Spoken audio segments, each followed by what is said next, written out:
In Dibac Professional, we can fillet two non-parallel lines.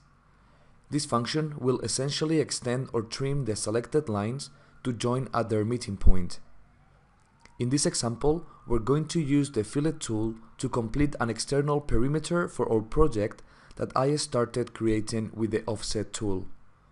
So, I click on the Fillet tool, and now I select the first line, and then the second line.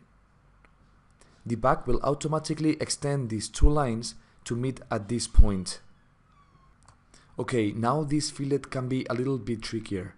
The order in which I select the lines will matter. So if I choose this one first, this line will lead the fillet, and this is not what I want to do.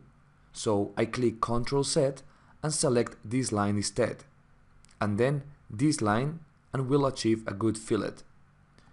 I can easily keep doing the same process in the rest of the outlines. But remember that here I will have to choose this line first to lead the fillet, and then this line. The rest of the fillets are quite easy to complete. Here we go. Of course, this tool will work selecting lines with different angles, and can also trim intersecting lines to fix the corner.